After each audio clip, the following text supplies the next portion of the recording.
With so many options, why choose Arizona State University? For me, the only online option was ASU because of the quality. Their faculty was really involved with their students and care about your personal journey. The dedication to my personal development from my professors, that's been extremely valuable to me. Earn your degree from the nation's most innovative university. Online. That's a degree better. Explore more than 300 undergraduate, graduate, and certificate programs at asuonline.asu.edu. Japan's Ministry of Tea will subsidize farmers to address a matcha shortage caused by rising demand. The shortage of tencha led Kyoto tea companies Ippodo and Mariuku to place purchase limits on the finely ground tea powder for the first time this year. The 2025 tea harvest, beginning with the first flush in April, will bring temporary relief, but the highest grade tencha is usually harvested at the end of May or early June. Consumption within Japan is declining, but matcha is an international sensation with significant exports to Europe and the United States. Green tea exports have surged around ninefold to a record 29.2 billion yen. That's about 185 million US over the past 15 years, lifted mainly by matcha on the back of the increased popularity of Japanese food among health-conscious consumers, according to the Ministry of Agriculture, Forestry, and Fisheries, MAFF. According to government data, Japan's tea production dropped by more than 20% during the same period, reflecting the aging farm population and a nearly 40% drop in household annual spending on green tea. MAF reports that Japan produced 4,176 tons of matcha in 2023, almost a threefold increase from the 1,471 tons harvested in 2010. The shift to tencha will be stipulated in MAF's basic tea production policy to be revised this spring during its scheduled 5-year review. Farmers will be incentivized to switch from producing sencha, Japan's most frequently consumed tea. Tencha is made by steaming and drying tea leaves grown in the shade. The leaves are then ground into fine matcha powder. According to the Global Japanese Tea Association, Kagoshima Prefecture has allocated 36 million yen to develop international sales channels. Shiga Prefecture is actively promoting Omi tea in international markets. The Japan External Trade Association, JETRO, in Shiga organized visits for buyers from the USA and Austria, including farm tours and business meetings to raise awareness and market presence for Omi tea.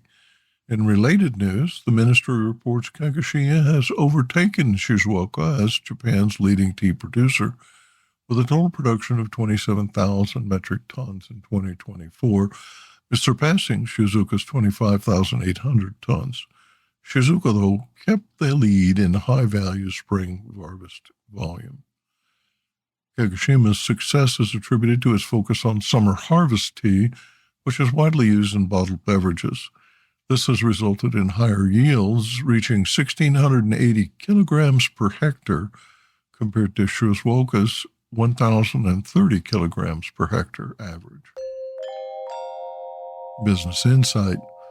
Social media has become an essential tool in governmental initiatives to promote matcha. The Japan Food Product Overseas Promotion Center's tea promotion account on Instagram has attracted more than 30,000 followers. TBIZ correspondent Rupa Goswami found this report on tea's unexpected role in water purification. A simple cup of tea can do more than provide comfort. It can clean your water. Researchers at Northwestern University found that tea leaves can capture and remove toxic heavy metals, including lead and cadmium. Their study, published in the peer-reviewed journal ACS Food Science and Technology, shows how tea leaves act as natural filters for drinking water. When tea leaves steep in hot water, their porous structure and high surface area capture metal ions, trapping harmful elements. Senior researcher Vinyak P. Dravid explains that the study aimed to uncover tea's potential to reduce heavy metal exposure globally. Quote, Tea is the most consumed beverage in the world, and people don't have to change anything about their routine to get this benefit, end quote, said Benjamin Schendel, the study's lead author. Quote, the simple act of brewing tea is already removing contaminants from the water, end quote. What makes tea effective? The research team tested various types of tea, brewing methods, and tea bag materials to evaluate their impact on metal absorption. Key findings include, due to its larger surface area, finely ground black tea demonstrated the highest effectiveness in absorbing metal ions. Longer steep times resulted in greater absorption of contaminants, with extended brewing, such as overnight steeping, maximizing metal removal. The material of the tea bag is significant. While nylon and cotton tea bags had minimal effect, cellulose-based bags were highly effective in absorbing metals without releasing microplastics into the water. The study found that tea leaves can reduce lead in water by up to 15%. While not a substitute for advanced filtration, tea's natural absorption properties can help reduce heavy metal exposure. Quote, drinking an extra cup of tea daily could, over time, contribute to lower health risks associated with heavy metal exposure, end quote, Schendel noted. This finding also offers a potential explanation for observed correlations between high tea consumption and reduced rates of heart disease and stroke. Although tea isn't a substitute for water purification, it can enhance water safety. Future research will explore how other plant-based materials affect contaminant removal, possibly leading to new filtration methods. Researchers aim to inspire more studies on natural substances in water purification. Tea's more than a beverage. It's a simple tool for a cleaner, safer drink. Coffee now represents 70% of total caffeine consumption in the U.S., an increase of 15% since a 2010-2011 survey. A recent update of that study involving over 49,000 U.S. adults indicates that although fewer individuals consume caffeinated beverages, those who do opt for stronger doses. Tea drinking appears to be on the downswing. There was an over 50% decrease in the proportion of all caffeinated beverage consumers who reported consuming tea between the most current survey and the 2010-2011 survey, writes study author Diane Mitchell of the Institute for Advancing Health Through Agriculture at Texas A&M.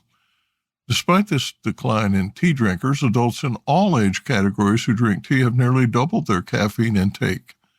Thus, the tea drinkers that remain significantly increase their tea and caffeine consumption. Quote, we are all aware that the caffeinated beverage market has changed dramatically over the past 10 years, yet no comparable comprehensive caffeine intake data have been published in recent years, end quote, said Mitchell in a news release. Energy drinks, less common a decade ago, now account for 6% of total caffeine intake, as the number of available brands has jumped from 559 to 970. Carbonated soft drinks now contribute only 15% of caffeine intake, a 27% decrease from a decade ago. Average consumption is still below 400 milligrams per day, about 2 to 3 12-ounce cups, which health experts consider safe. The study, published in the peer-reviewed journal Food and Chemical Toxicology, found caffeine intake for all ages 2 years and older higher than previous reports. Quote, intakes in younger children in particular are above recommended levels, according to the researchers. The authors caution that, quote, since significant changes in survey methods have occurred over time, it is impossible to know if some of the shifts in beverage consumption patterns reflect true trends in intake, as data collection for this study occurred during a period of transition from consuming beverages at home to away from home. The authors concluded, quote, With a constantly evolving market of caffeinated beverages and the potential impact it has on beverage consumption patterns, continued monitoring of caffeine intake is warranted. Produced by Audavita Studios. Connect your voice to the world.